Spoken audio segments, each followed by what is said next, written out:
Muy buenas tardes, mi nombre es Juan Manuel Castaño Montoya, estudiante del doctorado en Ciencias de la Educación de la Universidad de Aguascalientes en México.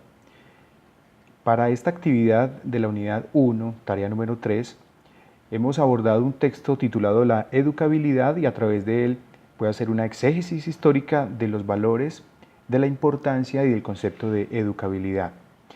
El documento abre pues con las intervenciones, por ejemplo, del psicólogo y pedagogo francés Gaston Millaret, ya fallecido hace un par de años, que nos decía que si queremos sobrevivir y avanzar por la carretera del progreso, estamos condenados a la democracia intelectual, entendiendo por democracia intelectual el desarrollar o crear a cada individuo el máximo de posibilidades compatibles con su capacidad biopsicológica. Y a partir de esta premisa se desarrolla el documento y también se relacionan, por ejemplo, a Adalberto Ferrandés y a Jaume Sarramona, ambos filósofos y pedagogos españoles, ambos vivos en la actualidad, quienes aportan diciendo que la educación necesita de la acción de dos elementos, uno con capacidad de influenciar y otro con la capacidad de ser influenciado, y también define que toda fundamentación de posibilidad educativa reside en una concepción del hombre como ser no enteramente determinado por la herencia o el ambiente, que va mucho más allá de esas dos condiciones, o sea que le da una relevancia al tema de la educación. Y entrando al concepto de educabilidad, es muy bonito y muy importante resaltar los aportes que según autores han hecho referente al nombre de Johann Friedrich Herbart. Herbart es conocido como el pionero o padre de la educabilidad, un filósofo que en el siglo XIX, a través de sus estudios también de pedagogía, apuntan a que el concepto fundamental de la pedagogía es la educabilidad. El concepto de educabilidad, allí referencia muy claramente entre comillas, ductilidad y plasticidad, es de más vasta extensión. Se extiende casi hasta los elementos de la materia. De la educabilidad volitiva se encuentran rastros de las almas de los animales más nobles, pero inclusive va mucho más allá, al espíritu y la voluntad del ser humano. Entonces, desde allí se trazan unas tareas y unos caminos para definir los aportes hacia el concepto de educabilidad y por qué es importante estudiarlo. Joaquín García Carrasco, en su Teoría de la Educación 2, un texto que recomiendo que ustedes observen y lean, de la Universidad de Salamanca, España, apunta que a pesar de la cósmica extensión de la educabilidad, o sea que es inconmensurable, es inmedible, como consecuencia cierta de aproximación se puede, digamos que, centrar la educabilidad como plasticidad. Y además dice que la construcción teórica de la educabilidad se fundamenta en la consideración de esta cualidad referida básicamente al hombre. Entonces de allí vamos a construir con algunos autores la posibilidad de plantearse la educabilidad dentro de la teoría de la educación.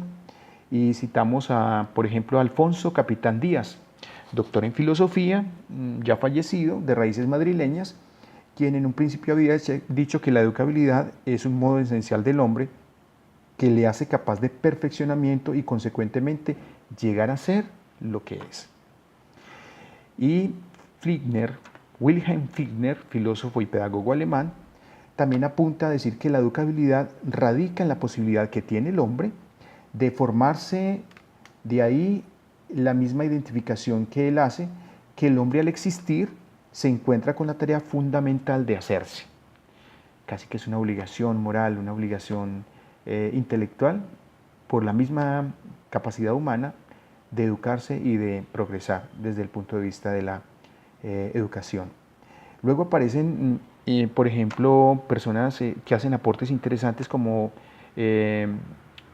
Paciano Fermoso, también de naturaleza española, es un doctor y filósofo en esta área y en esta ciencia, y él dice que la educabilidad individual no puede separarse del contexto histórico en que está hecho. Puede actualizarse, pues el hombre concreto en este medio de las coordenadas tiene que situarse en medio del tiempo y del espacio. Que la educabilidad no es un efecto cósmico, sino que hace parte de unas realidades y de un contexto. Él pone de presente en sus investigaciones este texto. En ese recorrido de autores, también quisiera precisarles un poco lo que José Luis Castillejo Brull, de la Universidad de Valencia, España. También es un doctor y hace parte de la Facultad de Filosofía y Ciencias de la Educación, actualmente en esta ciudad española, en Valencia. Él apunta que así pues, tanto la hipercomplejidad de la estructura biopsicológica del hombre, entre comillas flexibilidad, con la intencionalidad que él supone que es la cognitividad del ser humano, permiten el hombre que ya es, aprender a ser el hombre único e irrepetible que se proponga.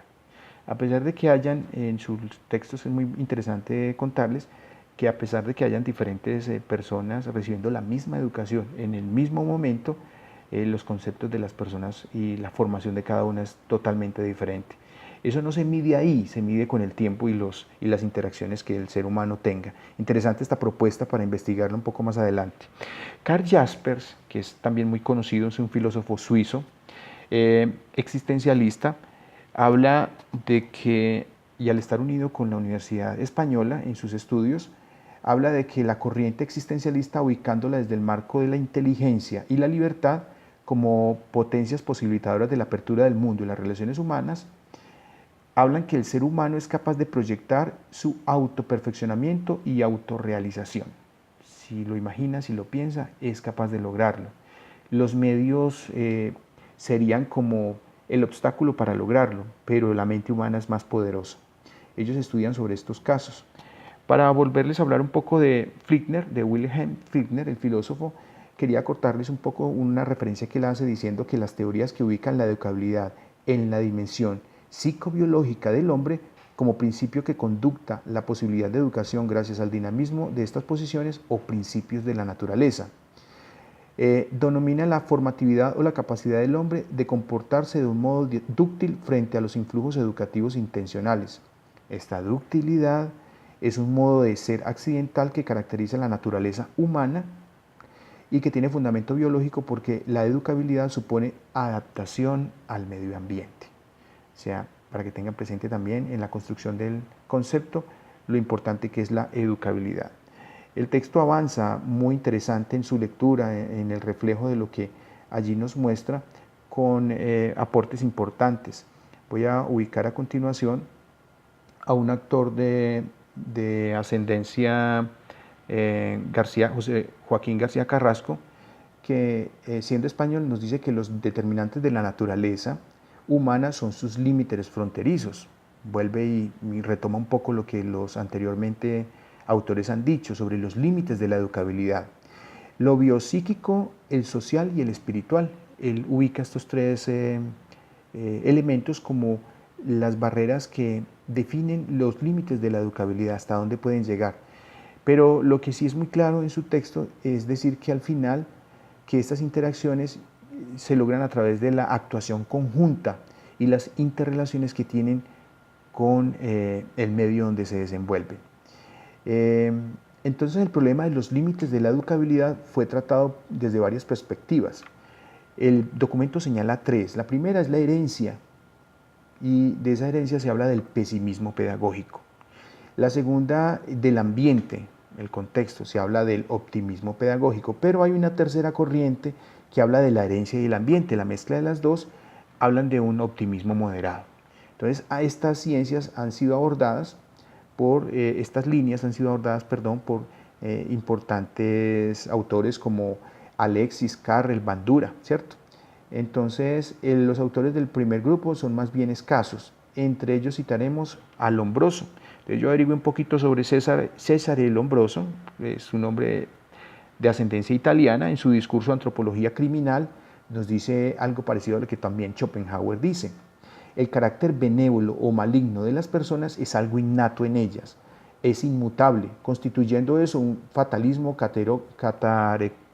caracteriólogo, habla de caracterización del ser humano, que hace inútil todo intento educativo. Entonces esta corriente dice que si genéticamente la persona está predispuesta al mal, pues por mucha educación que le den no se va a lograr nada. Es más o menos como la ciencia del pesimismo aquí, puesta en contra de la educación y de los procesos educativos.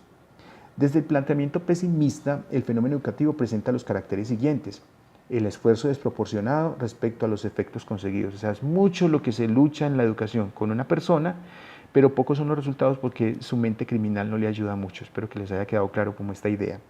El fenómeno educativo histórico y específicamente biológico manifiesta desorientación a través de lo que la persona en particular desea o prefiere de la educación y los resultados que al final se obtienen. Y la capacidad intelectual del hombre no se pone de presente en ningún momento dado en los estudios de presente, porque inclusive las personas con mentes más brillantes la han utilizado para la maldad y no para mejorar la condición mundial. La segunda rama es el optimismo pedagógico en este ambiente, en este ámbito.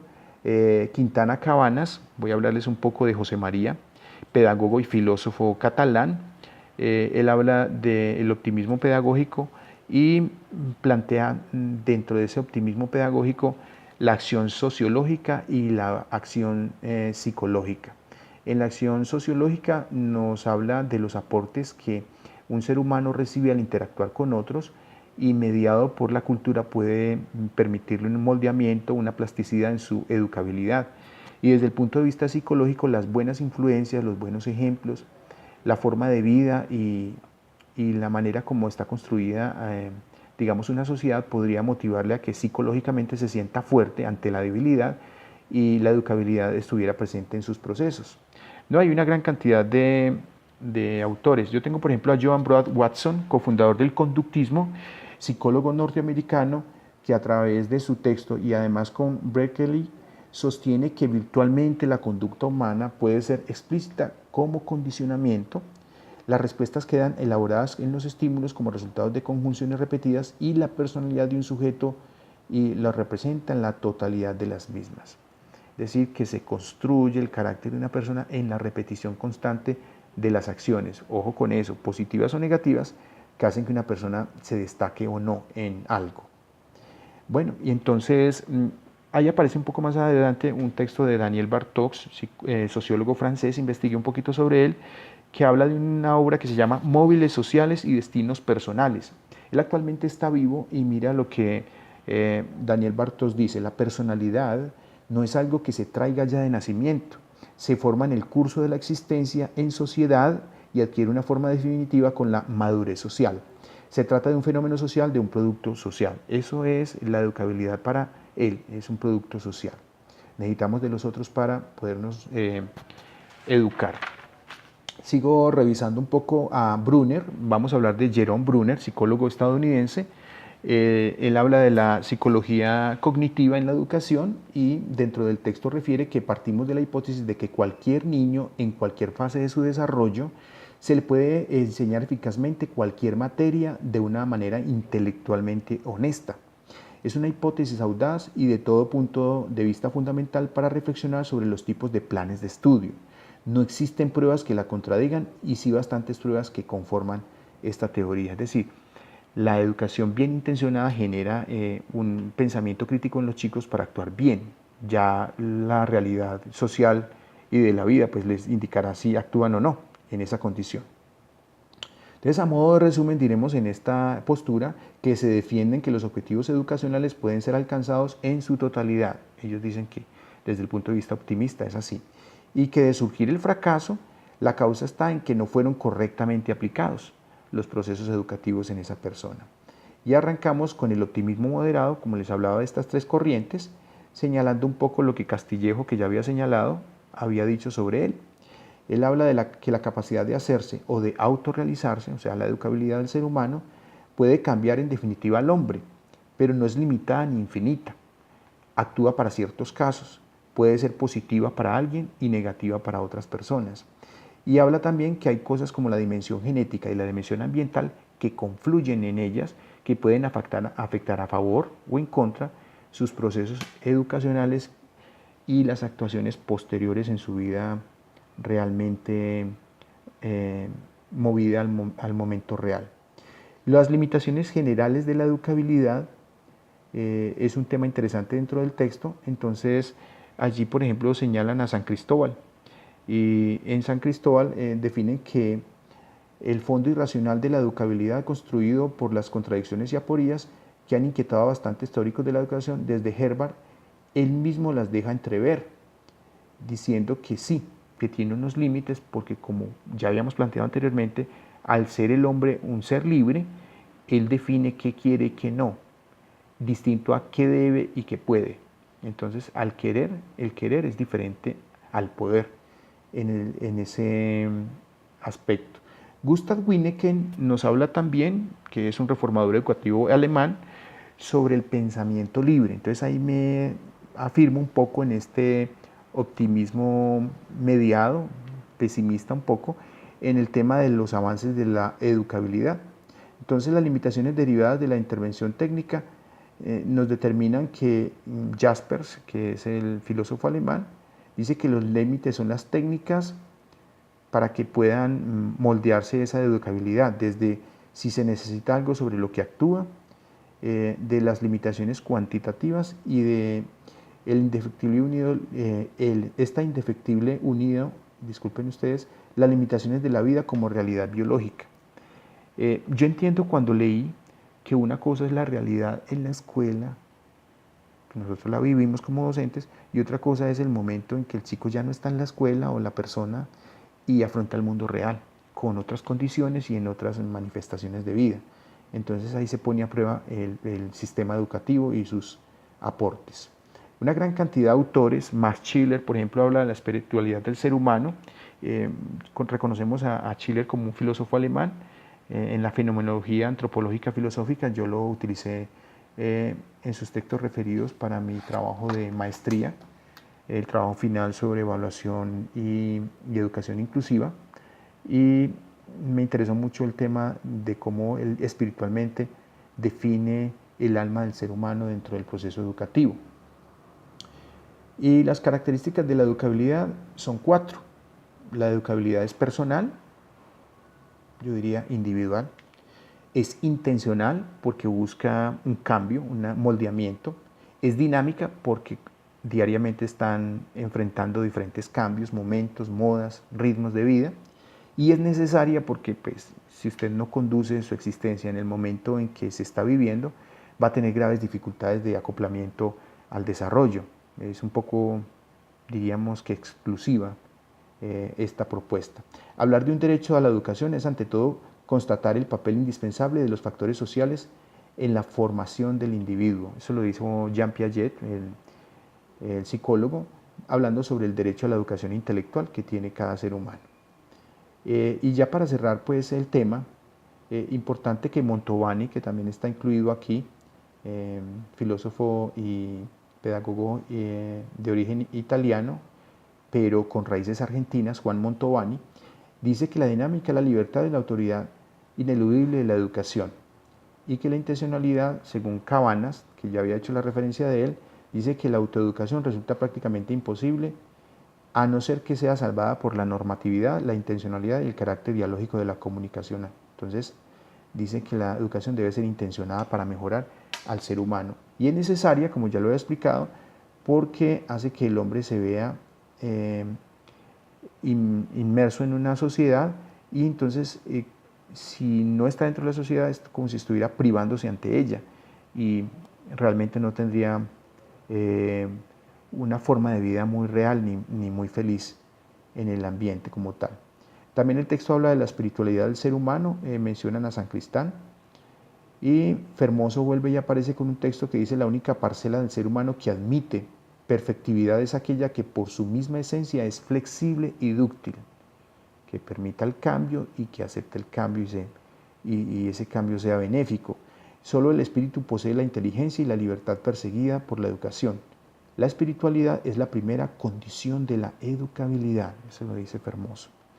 Y vamos a cerrar esta conversación, esta charla, agradeciéndoles a todos sobre la atención a este texto.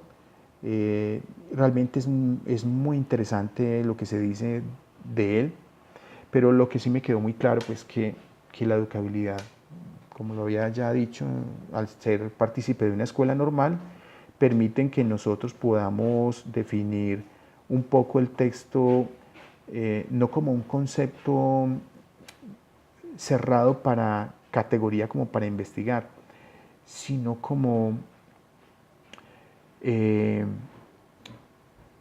una materia muy, no compleja, sino con muchos elementos para poder entender la educación. La educabilidad está centrada en el ser humano y se pretende que si el ser humano se puede moldear, se puede ayudar, se permite a sí mismo cambiar, podría entonces recibir y tener de presente unas habilidades y una educación que le permita surgir y ser mejor. La educación busca que cada ser humano sea cada vez mejor. Agradecerle su tiempo, su espacio en este encuentro aquí a través del canal YouTube, presentándoles el tema de la educabilidad, el maestro Juan Manuel Castaño Montoya desde la ciudad de Pereira, Colombia, para la Universidad Aguascalientes de México y el doctorado en Ciencias de la Educación. Hasta una próxima oportunidad. Muchísimas gracias y bueno, nos vemos pronto.